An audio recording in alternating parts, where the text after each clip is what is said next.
Hello and welcome. It's Thursday, the 31st of August 2023. It's the last day of the month. It is my last vlog of the month, and indeed it's the last day of summer here in the UK and, of course, the Northern Hemisphere. Thank you for listening and watching, and if you enjoy my vlogs, please encourage others to share and subscribe. Bit of a mixed bag. Some good, some bad. So here goes. Now, last week I had the good fortune of catching up with Carol Challis, who is the widow of John Challis, and we went and visited his grave, and we had a lovely time catching up. And afterwards I put up a little message on my Facebook page, along with a photograph of me by John Challis's grave. Those of you who don't know who John Challis is, he played Boycie in Only Fools and Horses.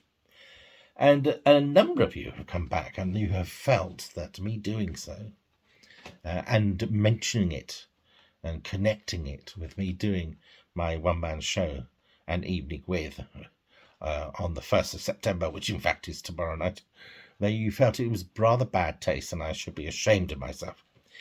Well, sorry to laugh, but this to me is an example of people who don't know either me or John or the circumstances blowing in the wind. I've had the good fortune, whilst on the sci-fi circuit, of bumping into all sorts of people, including John and Carol Challis, and we have become pals. And the Evening With has this tagline, "My 60 years living with Doctor Who."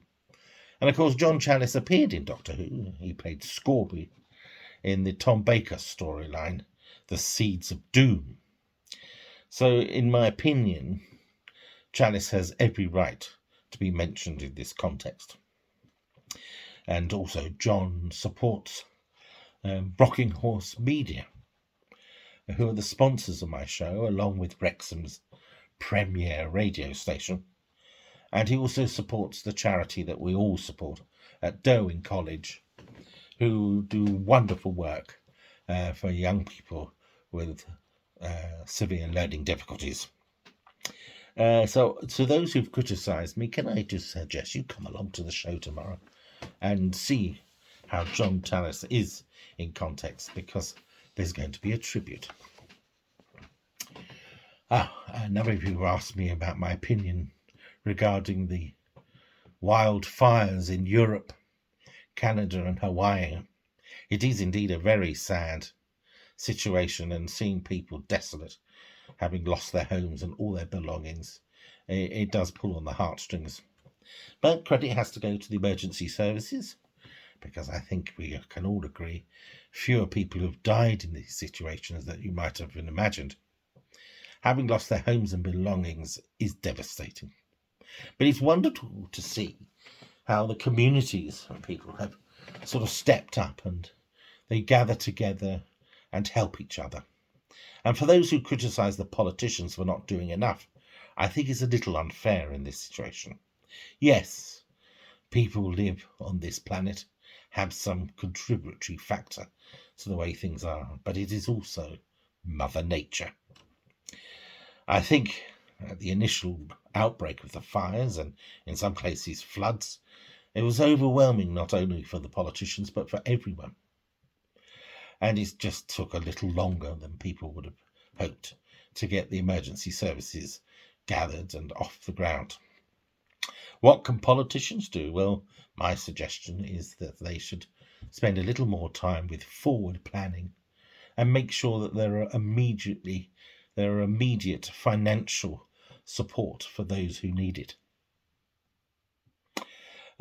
Some people have also commented how their travel plans have been interrupted recently, what with strikes and potential cyber attacks, and more recently we've had flights cancelled due to a system failure.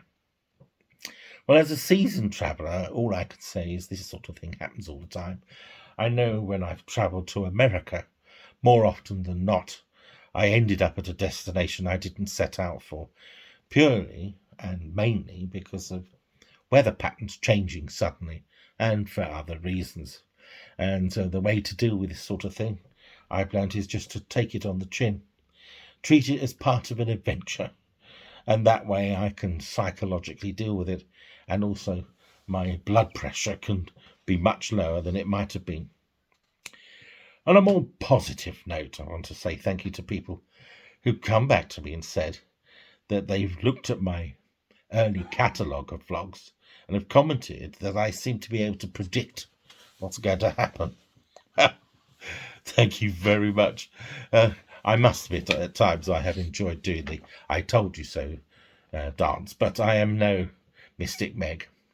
I'm interested in politics, and I studied history and economics, amongst other things, and I'm over 60.